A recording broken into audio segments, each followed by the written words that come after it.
Olá, você está no Amplo Espectro, o seu canal de entretenimento filosófico, literário e artístico.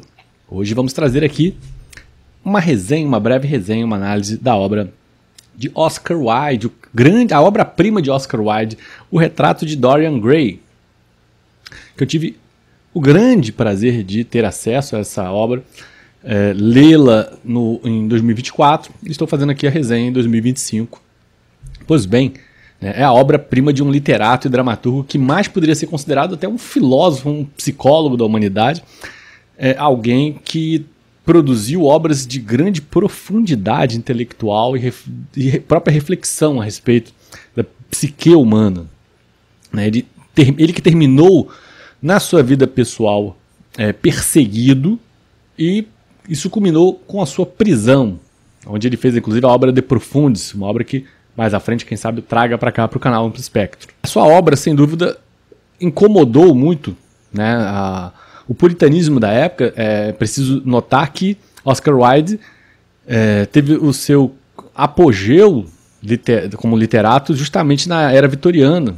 Então, era um período de uma certa inocência, uma certa defesa de uma certa rigidez moral que não era compatível, sem dúvida não era compatível com a maneira arrojada de pensar e de escrever, do Oscar Wilde. É alguém que tinha por primados falar de forma... escrever por epigramas, ou seja, de forma meio satírica, sarcástica, mordaz, sempre muito ácida a escrita do Oscar Wilde. E nessa obra em particular, O Retrato de Dorian Gray, essa mordacidade toda estará sendo, digamos, escrita, sendo desenvolvida por um dos personagens, que é o Lord Henry. O Lord Henry é a voz do próprio Oscar Wilde, ou seja, aquela voz mordaz. E é justamente o Lord Henry que é, digamos, o tipo de personagem que vai corromper a inocência de Dorian Gray, que é o protagonista da obra. Essa obra foi escrita, gente, assim, coisa de 4 anos após a obra de Robert Louis Stevenson, O Médico e o Monstro. Obra essa que nós temos resenha aqui no canal. Vou deixar um card aqui para você buscar a resenha, uma ótima obra, excelente, muito profunda a obra do Robert Louis Stevenson, mas é interessante eu mencioná-la aqui na obra do Oscar Wilde, O Retrato de Dorian Gray, porque claramente, para quem lê as duas obras, percebe que há uma espécie de correlação. Parece que as obras dialogam de alguma maneira, porque em ambas as obras o que há é uma espécie de dualidade, O Stevenson, ele instrumentaliza a sua dualidade por meio da questão do medo e da ciência, o medo em frente à ciência, o conhecimento dessa própria dualidade, a dificuldade que o homem tem de controlar a natureza, tá muito ligado ao Médico e o Monstro. E o que na minha concepção o Oscar Wilde, de certa forma, fez foi, por inspiração dessa sacada genial do Robert Louis Stevenson, digamos, adaptar essa visão dessa dualidade humana, mas não mais em relação do medo em relação à ciência e ao controle da natureza, mas com relação à forma como a própria cultura e a moral nos impõem essa dualidade. Então ele vai desviar mais para esse lado, e por isso a obra se torna ainda mais humana, diria, tão quanto interessante quanto, o que o Oscar Wilde nos propõe, O Retrato de Dorian Gray.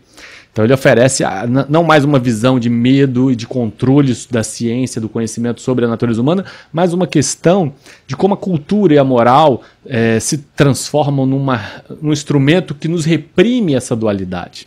É um pouco a direção que vai O Retrato de Dorian Gray. Basicamente a história de um jovem lindo e exuberante, que é o próprio Dorian Gray, o protagonista da obra, e que é alvo, digamos assim, da sua beleza. Ela é estimada, muito estimada por um pintor, o Basil Hallward. O Basil Hallward, ao observar aquela beleza daquele jovem, apaixona-se tão fortemente por ele que deseja imprimir na sua arte. A beleza, digamos, ingênua do Dorian Gray causa uma impressão tão forte no Basil Hallward, esse pintor, que ele deseja eternizar aquela beleza através da pintura. E é o que ele faz, ele pinta um quadro para preservar aquela beleza. E, no caso, além desses dois grandes personagens, você tem, como eu falei, o Lord Henry Wotton, que é, digamos, o aristocrata mais, digamos, sarcástico, mordaz, pragmático e que reflete muito da psique do próprio Oscar Wilde, alguém que vai o tempo todo na obra trazer aforismas, pensamentos, linhas de pensamento que se chocam, defrontam radicalmente, de forma muito pragmática, com o idealismo puritano. E por isso torna tudo muito interessante. Na obra você vai ter muitos dos aforismos que a gente conhece do Oscar Wilde, que invertem a ordem lógica do que nós conhecemos, do que seria o óbvio, né, e não perdem a veracidade pelo simples fato de serem invertidos, como o Oscar Wilde gosta de fazer. Muito desses aforismos que nós atribuímos ao Oscar Wilde saem digamos assim, das falas do Lord Henry. O Lord Henry é um personagem importantíssimo na obra do Oscar Wilde. E de certa forma, essa malícia do Lord Henry é a que vai corromper o protagonista, o Dorian Gray. E essa corrosão do Dorian Gray vai fazer com que o protagonista, né, o jovem, lindo e exuberante, ele comece a se degradar. O interessante da obra, e aí a gente vai para a parte bem forte, bem interessante, que torna tudo especial nessa obra, é o fato de que, ao invés de se esperar que essa corrosão aconteça fisicamente com a beleza posta do jovem exuberante, o que ocorre é que não. Quanto mais degradado o Dorian Gray se torna, mais é o quadro que se degrada, né? O quadro que vai envelhecendo, o quadro que vai se tornando, vai dando as expressões e as conotações de malícia, de maldade, e enquanto a beleza do jovem continua fixa no tempo, como se ele fosse o quadro, e não o quadro fosse, né, algo fora dele. Então inverte-se a questão da beleza, né? Os anos passam e o Dorian Gray não envelhece. Isso também é algo que causa uma grande ansiedade ao redor dele, fica estarrecida, perplexa diante dessa situação. Ao longo da obra, o Dorian Gray acaba se apaixonando por uma linda jovem que é artista de teatro e que interpreta várias tragédias, sobretudo de Shakespeare, e é a chamada Sybil Vane, o nome dela, né? E essa paixão muito forte do Dorian Gray acaba que ela não é bem sucedida, porque o Dorian Gray quer apresentar a Sybil Vane para os seus dois grandes amigos, o Lord Henry e o pintor, né, do quadro, do próprio retrato de Dorian Gray, que é o Basil Hallward. E quando ele faz isso, de forma muito intrigante também, aí há uma profundidade psicológica muito grande, a Sybil Vane, ela não consegue criar o mesmo grau de boa interpretação que ela vinha fazendo quando fazia interpretação apenas para o próprio Dorian Gray.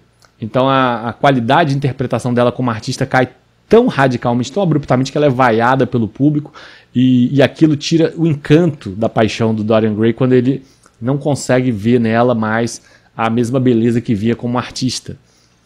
E a partir dessa decepção, ele se vê sufocado por aquela relação e deseja romper com ela, o que acaba culminando com o suicídio da jovem. E a partir desse suicídio, que é uma tragédia, sem dúvida, até para o próprio Dorian Gray, que não lida bem com aquilo, acaba se suscitando um ódio, uma mágoa, um ressentimento que vai perdurar a obra toda por parte do irmão dela. Né? O irmão dela vai perseguir o Dorian Gray querendo vingança. O interessante é que, com o passar do tempo, Dorian Gray vai se tornando um jovem, né?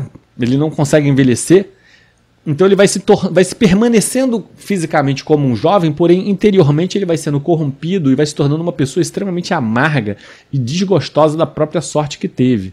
O conflito entre a aparência e a essência, eu diria, são o toque mágico do Oscar Wilde nessa obra, levando a ideia de que a dualidade vai para um outro caminho completamente diferente do Stevenson, né? Aqui a discussão, volto a dizer, não é entre o controle da natureza, a necessidade de controle da natureza mal sucedida, criando o medo e a dualidade virando uma besta fera, né, tal qual é o médico e o monstro, né? O Dr. Jekyll e o Mr. Hyde.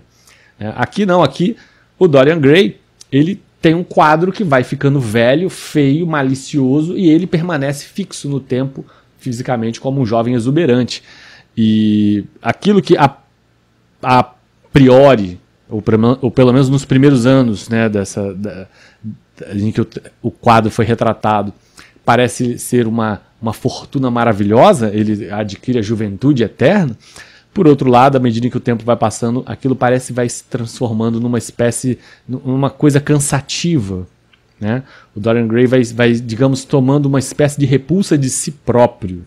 Repulsa de si próprio está muito ligada à própria ideia do puritanismo, que não aceita essa dualidade humana.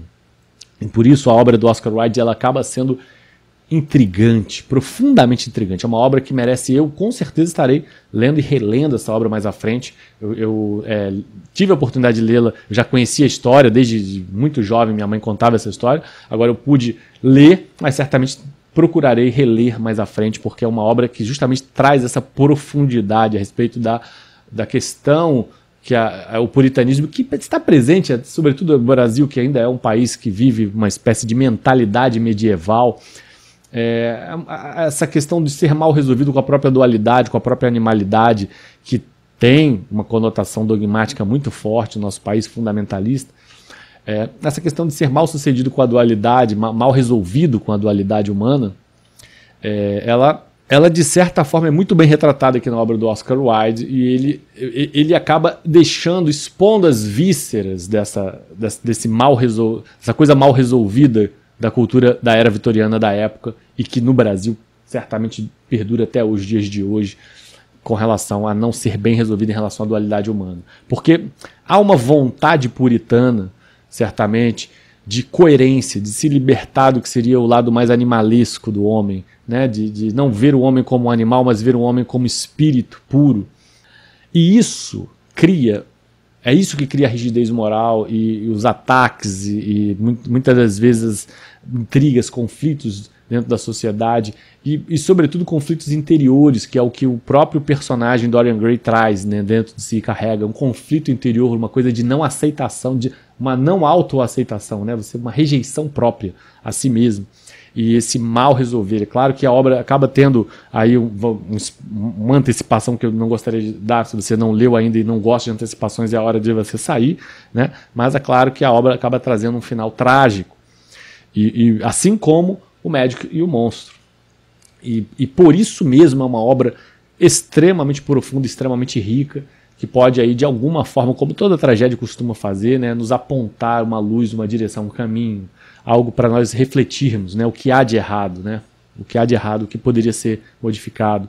E Oscar Wilde é alguém que vai ser uma espécie de dramaturgo, literato, que vai apontar o próprio puritanismo da época como esse erro, né, a questão de ser mal resolvido com a dualidade, e que essa dualidade é expressa na obra por meio dessa cisão entre a aparência e a essência. A aparência permanece fisicamente estável no tempo, enquanto que a essência degradada, putrefata, ela vai sendo registrada não na presença física do personagem, mas na sua pintura, que é escondida da sociedade o tempo todo. Aquele degradar-se, né? O Dorian Gray toma o cuidado de esconder o quadro no porão da sua casa, e que não gosta que as pessoas vejam, né, o quanto aquele quadro foi degradado e corrompido.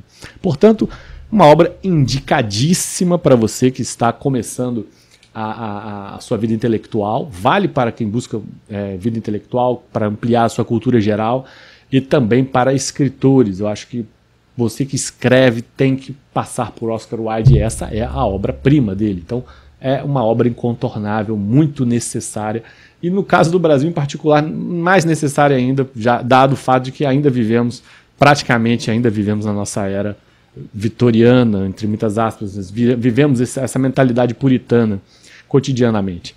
É isso, gente, espero aí que você tenha gostado da análise, dessa breve resenha da obra do Retrato de Dorian Gray.